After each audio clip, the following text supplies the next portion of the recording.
quantas pessoas sofrem atualmente depois de fazer cirurgias para dores de coluna, para dores nos ombros, para dores nos punhos?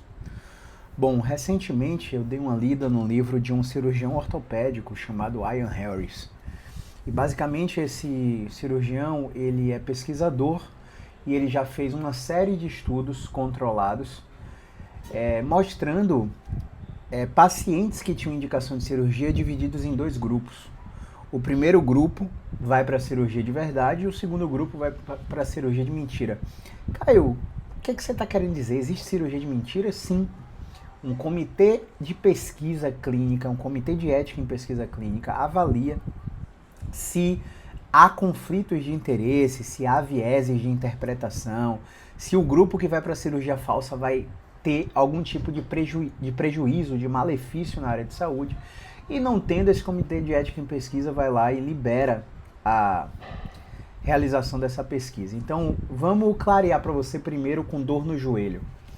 Se você tem dor no joelho, depois de pegar um baba, você foi jogar bola, sentiu um estalo no joelho, não teve torção, mas seu joelho inchou, você ficou com o joelho demasiado, ficou com muito medo de ter rompido um ligamento, foi em qualquer emergência, não esperou um profissional especializado naquilo para fazer um exame físico, foi em qualquer emergência, submeteu uma ressonância e aí, pasme, o que você encontra na ressonância é uma lesão de menisco, uma lesão de cartilagem e por aí vai.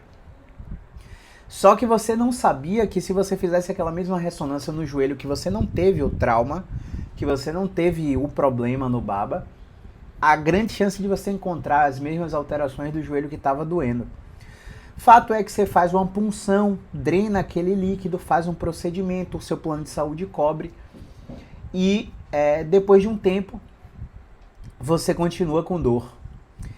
E por que você continua com dor? Porque, na real, a sua dor nada tinha a ver com a situação do futebol que você praticou. Na verdade, você tinha um problema na coluna, um problema no quadril, um problema quiçá no tornozelo. E esses problemas, ao serem impostos de uma demanda musculoesquelética da atividade esportiva que você estava realizando, começaram a ser desencadeados, entende? Então, na verdade, o copo já estava cheio e você foi lá e colocou mais uma gota jogando futebol. E aí você achou que foi um problema do seu joelho. Mas chegando às vias de fato, o insight que eu quero te dar sobre esse livro é o seguinte. Nas pesquisas, o grupo de pacientes que tem alterações no menisco detectada na imagem e vão para a cirurgia, fazem consulta pré-anestésica, exames cardiológicos, exames de sangue, são sedados, fazem incisão da via cirúrgica por artroscopia e no procedimento, na cirurgia, o cirurgião vai lá e não faz o debridamento artroscópico, não faz a limpeza artroscópica, não faz o que deveria fazer. Eles fecham a incisão e acompanham você, beleza?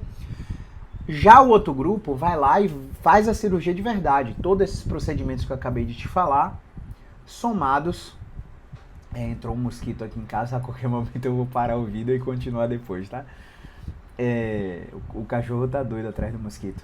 Todos esses procedimentos, um grupo que fez a cirurgia de verdade foi acompanhado durante um ano. E ao longo de um ano, o grupo que fez a cirurgia de mentira versus que fez a cirurgia de verdade também melhorou. Melhorou igual, na mesma proporção. E aí, a grande sacada é que isso não acontece só para joelho.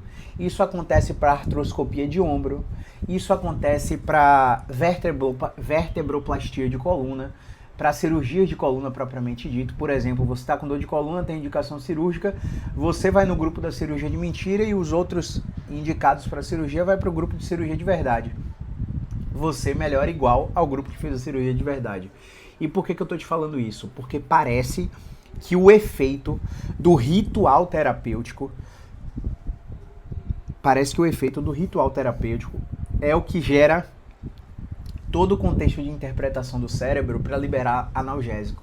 Você tem a crença que seu joelho está danificado, que sua coluna está danificada, e ao sair desses procedimentos, você tem a crença de que aquele dano foi corrigido. E aí, por você ter a crença de que está saudável, automaticamente você tem uma autoeficácia melhor, começa a se expor gradativamente aos movimentos que você temia e você melhora. Olha que louco. Gente, existe um estudo chamado Surgery, The Question of Evidence, também desse autor, Ian Harris. E para você não achar que ele é um ortopedista que destoa da manada, não. Tem vários outros ortopedistas que também fazem pesquisas com sham surgery e surgery, ou seja, cirurgia de verdade versus cirurgia de mentira, para testar a eficácia dessas indicações massivas de cirurgia que nós temos tido atualmente, tanto no Brasil quanto nos Estados Unidos e vários outros países também. Então, a verdade é que em 2 décadas, as indicações de cirurgias para articulações periféricas e colunas subiu, segundo o Richard Dayou, que fez uma pesquisa lá em 2014, mais de 629%. Então o crescimento ele é exponencial e a gente tem visto que isso não tem gerado a melhora da dor e da incapacidade. Afinal, os Estados Unidos continuam gastando mais de 300 bilhões de dólares por ano, 300 bilhões de dólares por ano, ou é 624 bilhões, não lembro agora o número, mas é muita grana, com dor crônica associada à incapacidade. E o Instituto Bill e Melinda Gates, que financia a pesquisa que é o Global Burden of Disease, o fardo global de doenças, mostra que dor lombar e cervical são primeiros colocados nos rankings de anos vividos com incapacidade, comparado com mais de 388 doenças, e também em mais de 180 países.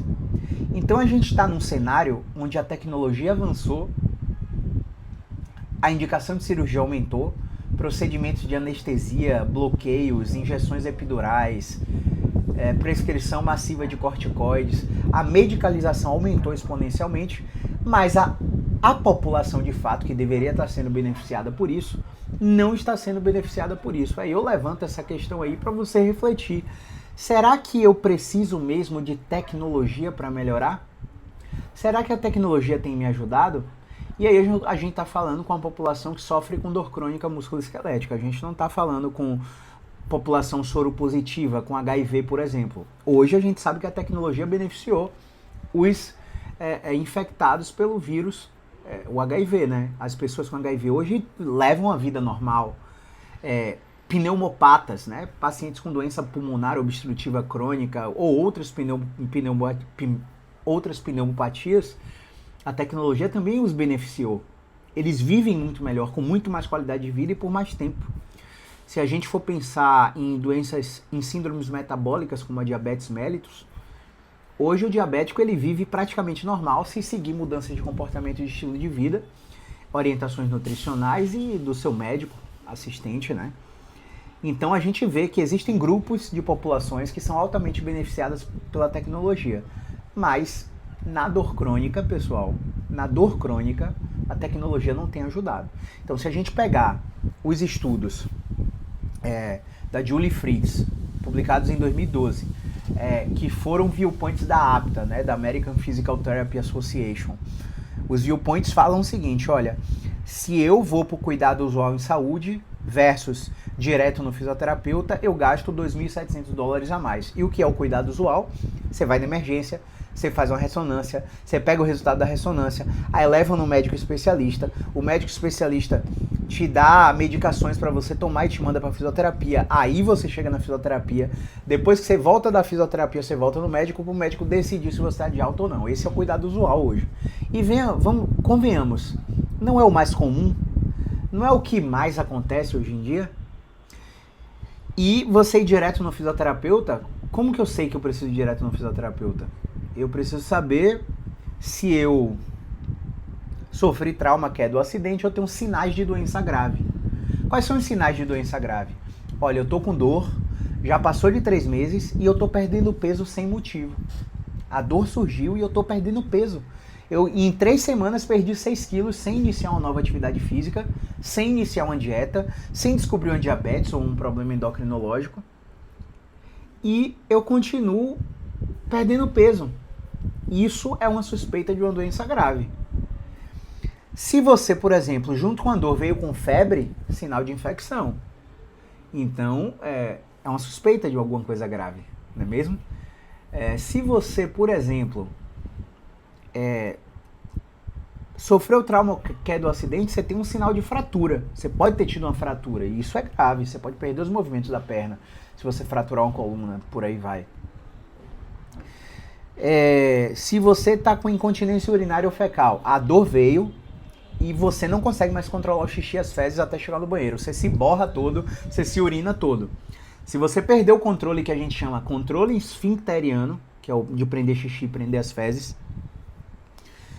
você tem suspeita de síndrome de Caldequina, que é uma emergência médica que você tem que fazer cirurgia mesmo para descomprimir as raízes nervosas, L5-S1, S2 e por aí vai, o final da medula que comanda os esfíncteres. Se você não tem anestesia na região genital, não é ficar dormente, pessoal. Dormência, formigamento não é isso. É você tocar no testículo, tocar nos grandes lábios, tocar na sua vagina, tocar no seu pênis e você não sentir. Adormeceu. Se você já cavalgou, quando você cavalga por mais de 1 hora, por muito tempo, você fica com a região interna da coxa dormente, por causa da pressão do seu peso sustentada com a vibração do cavalgar. Então é alguma coisa parecida com a sensação do cavalgar, mas muito mais intensa e duradoura, né? Se você não tem esse sinal, você não tem probabilidade de estar tendo algo grave. Então febre junto com a dor, trauma que é do acidente, perda de peso sem motivo, dormência na genital. Se você está perdendo a força progressivamente. Caio, quer perder a força? Pô, eu tenho uma apreensão palmar, que é isso aqui. Eu vou lá e seguro o meu copo. Ao segurar meu copo, eu não tenho uma apreensão para sustentar ele. O peso da água é suficiente para o meu copo cair, para minha xícara cair. Eu estou quebrando os copos da casa porque eu estou perdendo apreensão.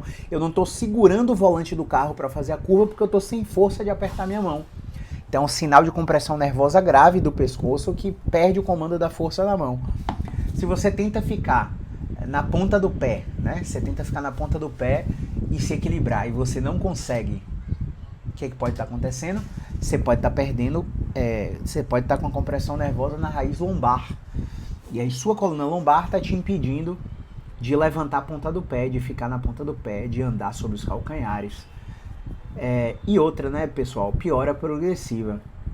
A maioria dos pacientes que nos procuram, eles vêm com a experiência de pior dor que já sentiu na vida. E a primeira coisa que a gente tenta desmistificar neles é que, poxa, não é porque a dor está intensa e a maior experiência de dor que você já teve na vida que ela é grave.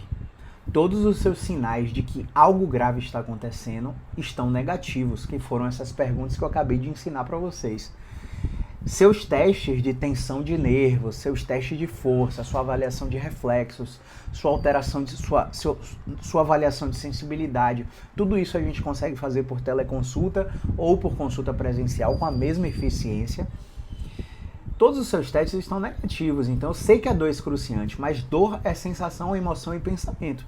Dor é uma experiência sensorial e emocional desagradável, associada ou semelhante àquela associada a uma lesão real ou potencial. A tradução da definição de dor segundo a IASP, que é a Associação Internacional para o Estudo da Dor, já traz para você que a dor pode ser influenciada por múltiplos fatores.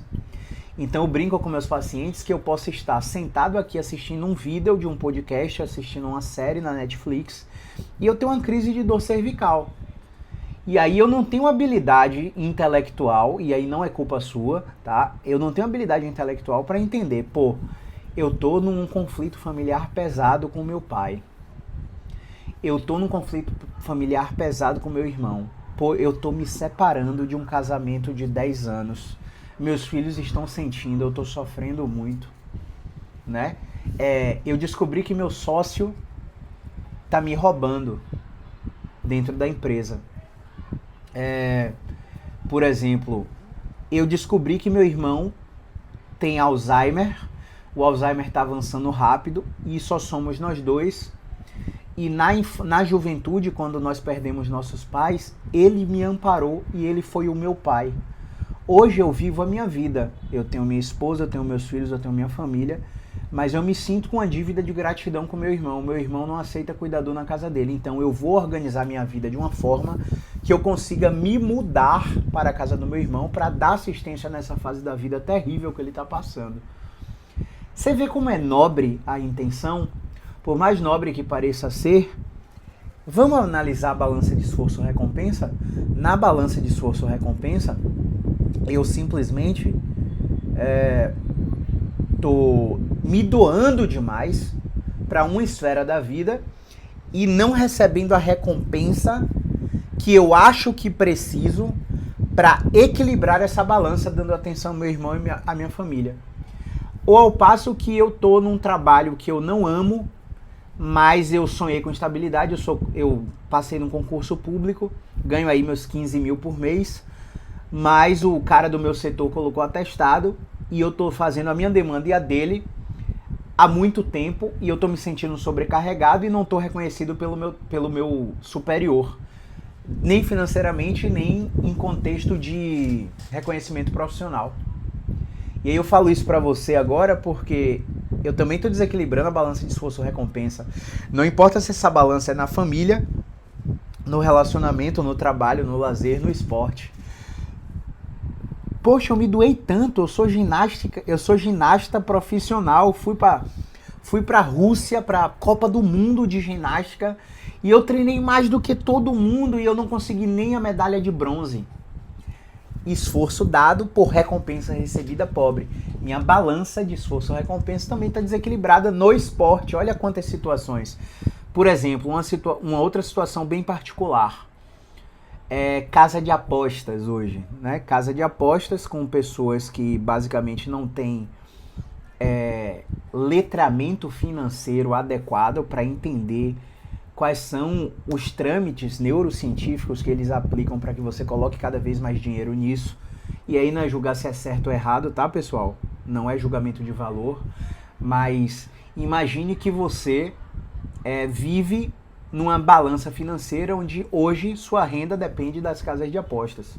Se você errar mais do que acertar, você não consegue pagar suas contas. Você entende a instabilidade que o aspecto financeiro gera no aspecto social, no aspecto emocional, no aspecto familiar, no aspecto psicológico, no aspecto... em todos os aspectos da vida? Então, às vezes, eu tenho um conflito emocional que está no meu subconsciente, mas eu não reconheço que isso possa interferir na minha dor, e isso está gerando informação para o meu cérebro, onde a minha amígdala está detectando ameaça circunstancial a todo momento e eu não consigo melhorar da dor. Então a gente tem, por exemplo, voltando ao ponto principal dos casos de cirurgia de insucesso, a gente tem, por exemplo, pacientes que fizeram 3 cirurgias de síndrome túnel do carpo e de reconstrução e de abertura do complexo triangular do punho, com a promessa do cirurgião de que a dor no punho da paciente ia melhorar.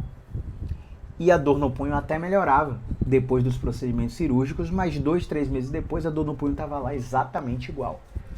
Então, quando eu avaliei essa paciente, eu falei para ela assim, olha, o seu punho é comandado pelo seu cérebro, em primeira instância. O seu cérebro manda informação para a sua medula, que está no seu pescoço, para transmitir para o punho. Então, primeiro eu preciso olhar a central.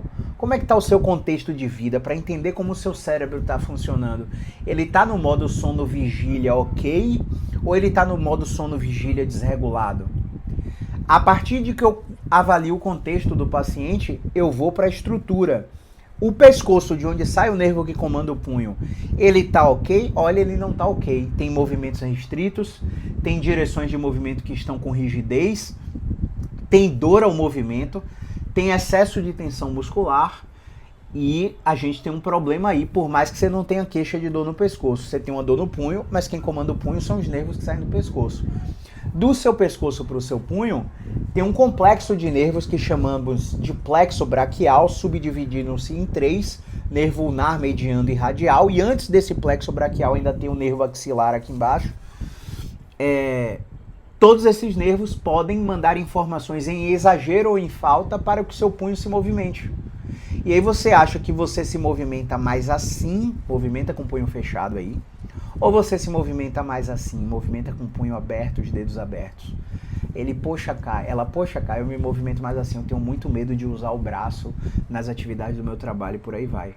Então, pessoal, quando a gente avaliou essa paciente, a gente encontrou 3 estratégias seguidas ao longo de 3 semanas, que ela terminou com esse exercício, jogando a cabeça para trás, deitada numa maca com a cabeça fora da maca. Então eu basicamente coloquei a paciente de cabeça para baixo para poder melhorá-la. E por que eu estou te falando isso? Em 3 semanas ela estava 70% melhor, mesmo tendo 6 anos de dor e 3 cirurgias no seu histórico. Então a cultura da população é uma cultura onde tenho dor, vou no médico. E na maioria das vezes, não é o médico, em primeira instância, que deve avaliar esse paciente. Não que não tenha competência para, mas porque a dor do paciente não está sendo gerada por algo grave, ou seja, doença, lesão, inflamação, para que o médico seja o primeiro contato. Na verdade, a dor desse paciente está sendo gerada por uma dificuldade de realizar um movimento, uma característica de rigidez, endurecimento de movimentos naturais do dia a dia, associado à incapacidade funcional na função, na execução. Eu não consigo desabotoar o botão da minha camisa ou desabotoar o meu sutiã aqui atrás. Déficit de movimento. Quem avalia o movimento para treinar o movimento do ponto de vista terapêutico, não estou falando de treinamento do movimento, aí é com o educador físico. Estou falando tornar o movimento terapêutico para a dor crônica, é o fisioterapeuta. E aí a educação da população realmente não é compatível com a população que procura o fisioterapeuta primeiro. A maioria esmagadora, isso já está mudando, tá? Mas a maioria esmagadora procura o médico primeiro. E aí ela cai naquele erro de procurar o especialista. Tô com dor no punho, vou no especialista em punho e mão. Tô com dor tô com dor de cabeça, eu vou no neurologista. Às vezes a pessoa tá com dor de cabeça porque tem um problema de movimento na cervical, um problema de movimento na boca, na ATM, que é o fisioterapeuta que trata. Aí às vezes o paciente faz assim, olha, eu tô com dor de estômago, bota a mão aqui, só porque o estômago é aqui. Aí vai aonde? Vai no gastro. Eu dou sempre esse exemplo aqui. E o grande lance é que a pessoa vai no gastro, toma omeprazol, faz endoscopia, não descobre H. pylori, descobre uma gastrite natural, que até pessoas que não têm azia, refluxo, teriam aquela gastrite ali. E o problema passa momentaneamente, porque ele está sob efeito de medicação. Aí 90 dias de omeprazol, quando para o omeprazol, a dor volta. E ele não sabia que precisava mudar a alimentação. Aí ele vai no nutricionista, começa a mudar a alimentação, porque ele acha que não, isso é alimentação. Ele supõe que seja. Vai no nutricionista, ajusta a alimentação, melhora, mas a queixa ainda tá ali. Aí, alguma coisa na vida dele fala assim, eu vou num clínico geral, fazer um check-up geral. O clínico vai lá, faz toda a propedêutica médica, avalia e suspeita de uma pedra no rim. Uma pedra no rim que pode estar com risco de cair no ducto colédoco e o paciente tem uma sepsemia, infecção e morte. Aí o clínico vai lá e pede uma ultrassom de vias urinárias, ele faz, volta pro clínico, o clínico confirma, se está com a pedra no rim a gente tem que remover. Aí ele manda você pro nefro, o nefro vai lá, indica uma litotripsia, a litotripsia resolve o seu problema e acabou sua dor. Ou seja, o paciente, ele não tem culpa disso, mas eu prego que vocês assumam ser leigos na área da saúde e procurem de fato médicos clínicos e fisioterapeutas clínicos. Porque se você acha, isso acontece na fisioterapia, minha avó melhorou com acupuntura, eu vou fazer acupuntura também. Meu pai melhorou com quiropraxia, eu vou para quiropraxia também. Aquela menina ali faz liberação ventosa e dry needling, agulhamento, eu vou fazer nela porque minha tia melhorou assim. Minha mãe melhorou com osteopatia, eu vou fazer osteopatia. Cara, você não sabe se é de osteopatia que você vai precisar. E se você for direto no osteopata, o que é que ele tem para te oferecer? Osteopatia. E outra, o osteopata, na maioria das vezes, não sabe te dizer do que você precisa de fato. E aí ele tem um viés mercadológico de te vender um plano de tratamento com o que ele tem para te oferecer. E se você vê todos os problemas como um prego, fatalmente, sua única arma vai ser um martelo, né? E aí qual que é o erro aí? Se você fosse num fisioterapeuta clínico, por exemplo, você chegou em mim aqui, eu sei te dizer se é de osteopatia que você precisa, ou quiropraxia. Eu sei te dizer se você é de acupuntura que você precisa. Eu sei te dizer se você precisa de exercício terapêutico. Eu sei te dizer se você precisa de terapia cognitiva funcional. Se você precisa de terapia mecânica. Se você precisa de facilitação neuromuscular. Se é de pilates que você precisa. Ou se é de RPG que você precisa. Então aqui você vai receber o que você precisa de acordo com a nossa avaliação. Mas se você me consultasse há 6 anos atrás, 7 anos atrás, quando eu era osteopata puro, eu não ia saber te dizer isso. Na minha ignorância, eu ia te vender osteopatia e ia ficar te tratando até você melhorar. E não saberia se a sua melhora era proveniente da história natural ou do meu tratamento. Então, além de estar te enganando na minha ignorância de conhecimento, eu estaria me enganando achando que estaria melhorando você. Você entende como é complexo tratar a dor crônica? Você entende como você não pode ouvir uma doutora bonitinha, toda arrumadinha, com um perfil todo lindo, sempre aparecendo elegante, de maquiagem, dizendo que fez pós no exterior. Eu tenho o bloqueio perfeito pra você. Vamos pro centro cirúrgico fazer o bloqueio no centro cirúrgico, que eu vou botar a agulha lá onde tá inflamado. Gente, se você soubesse quão complexo é dizer pra você que existe alguma estrutura inflamada, talvez você parasse de seguir esses médicos de merda que falam essas abobrinhas dentro das redes sociais. Imediatamente. Porque, gente, só pra você ter uma ideia, eu vou soltar só a pulga pra você pensar. Se eu tô com uma crise de hérnia de disco e de fato eu tenho um problema inflamatório, combater a inflamação não me ajuda. Usar corticoide, usar prednisolona, usar anti-inflamatório não esteroidal, botar arcóxia, botar celecoxib, botar um bocado de droga anti-inflamatória, não ajuda você.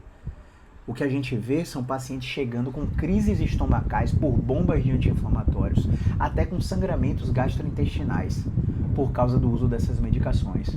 Sabe por quê? Porque a inflamação é o processo necessário do seu corpo para que seu sistema imunológico entenda aquela hérnia como um agente agressor e libere por quimiotaxia CD4+, CD8+, macrófagos, neutrófilos, células imunológicas que vão lá degradar aquela hérnia e transformar aquele tecido inflamado, matar ele, necrosar ele, para liberar colágeno, elastina, fibronectina, para que seu disco passe a se reconstituir. E aí quando você repete uma ressonância 6 meses, 1 ano, 2 anos depois, você vê que a hérnia está menor. E a inflamação faz o quê? Combate o processo inflamatório, que é necessário para que seu sistema imune entenda aquilo como uma ameaça e ataque aquela hérnia. Esse é só um exemplo dos milhares onde o termo inflamação é usado irracionalmente e sem nenhum intelecto científico por profissionais da saúde para poder te vender um tratamento e você acreditar que aquilo vai surtir efeito. Afinal, nossa, tá inflamado, né? É só desinflamar. O que acontece na fisioterapia? Tá fraco, vamos fortalecer. E quem te disse que fortalecimento muscular melhora alguma coisa? Por que tem vários fisiculturistas aí morrendo de dor nos ombros, nos joelhos, nos quadris, na coluna, no pescoço, no punho?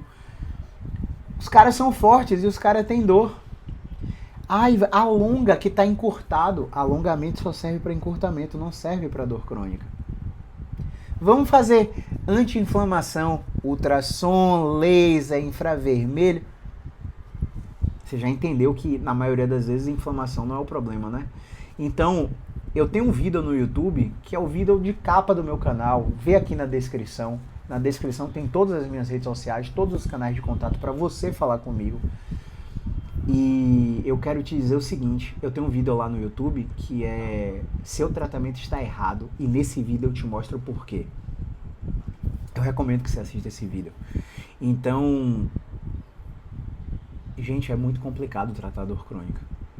O que eu quero que você saia da ideia aqui é que a ideia desse vídeo é te mostrar que é muito fácil para profissionais que são ignorantes do ponto de vista científico ou charlatões do ponto de vista mercadológico que só querem te vender um tratamento e dizer para você explicações chulas. Ó, sua hérnia tá muito grande, vamos remover, cirurgia. Existem várias pessoas com hérnias gigantes que nunca sentiram dor e que nunca precisaram de cirurgia. Foram fazer um exame eletivo de uma outra coisa e descobriram que tem hérnia. Ou então, tá inflamado, vamos desinflamar, vamos fazer um bloqueio no centro cirúrgico. Ou então tá fraco, vamos fortalecer, tá encurtado, vamos alongar. Sua postura tá ruim, vamos melhorar a postura. Você percebeu que durante todo o vídeo eu não tava assim? Eu tava aqui relaxado. Porque minha postura de conforto é relaxada. Tente ficar assim por 3 minutos. Uma coisa é você ficar assim com a postura elegante numa reunião de negócios, fechando um contrato, contratando um funcionário, fechando uma sociedade, ou apresentando uma palestra onde a sua linguagem corporal é necessária para o seu sucesso ou para o seu objetivo. Outra coisa é durante o dia você ficar hipervigilante, se policiando, porque colocaram na sua cabeça que sua postura está ruim. E que postura é a causa da dor. Gente, não é. Viewpoint da JOSPT, publicado pelo Bill Vicentino em 2016, mostramos sit up too straight, it's time to reevaluate. É tempo de repensar no mito da postura, no sentar ereto, né? E ele discute todos esses aspectos do ponto de vista postural. Então, postura errada ou certa, ela não causa dor. É a manutenção da posição por longo tempo. Se eu estiver aqui por 3 horas falando com vocês, eu vou sentir dor e vou ter que sair da posição. Ao passo que se eu estiver aqui por 10 minutos, eu vou morrer de dor e vou ter que relaxar. Então, a gente precisa alternar as posições que a gente fica ao longo do dia para diminuir nossas dores. A gente precisa entender como o corpo humano funciona para melhorar nossas dores. A gente não precisa, definitivamente, deitar numa maca e receber um estalo. Deitar numa maca e passar horas recebendo agulhadinhas de acupuntura. Deitar numa maca e esperar que uma pessoa libere a nossa face. A face não se libera. Face é tecido conjuntivo denso.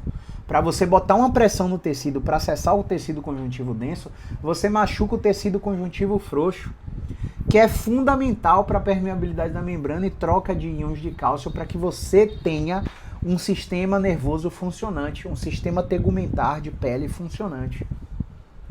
Fáscia não se libera. Definitivamente, não é deitando e recebendo uma ventosa que você vai até relaxar que você vai melhorar de uma dor crônica.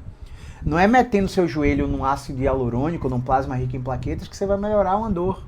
Usando sulfato de condroitina, glucosamina, colágeno, cartilagem de tubarão. Tudo isso, gente, é jogada de marketing para vender produtos da Big Pharma para vocês. E receber altos comissionamentos pelos tratamentos. Ah, Caio, mas meu plano de saúde cobre. Sua saúde vale quanto? O que seu plano de saúde cobre? Ou a vida em família com qualidade? O lazer com qualidade, o sono de qualidade. Saber que você está nutrindo o seu corpo de saúde porque está tendo uma orientação correta sobre como o seu corpo funciona, o que você tem que fazer para melhorar a dor, ou simplesmente terceirizando a responsabilidade sobre a melhora da sua dor, deitando em uma maca por aí para fazer procedimentos tecnológicos. Lembra que eu abri esse vídeo falando sobre tecnologia, né? Como ela tem ajudado alguns grupos de pacientes e como ela não tem ajudado outros grupos de pacientes. Eu espero que esse vídeo toque você de alguma forma, que você não caia em cirurgias desnecessárias antes de consultar-se com um fisioterapeuta especialista em dor. Eu espero que você não faça procedimentos desnecessários e acumule frustrações que lá na frente vão se tornar uma barreira de recuperação para quando você tiver caído num profissional que te deu o tratamento adequado para dor crônica. Beleza? Então é isso. Todos os meus links estão aqui nas descrições, todos os meus canais, se você quiser falar comigo, tá tudo aqui. Quem for profissional da saúde, todos os links dos meus cursos e programas educacionais também tá aqui embaixo. Se inscreve no canal para não perder nenhum vídeo. E é isso. Um grande abraço. Movimento é vida.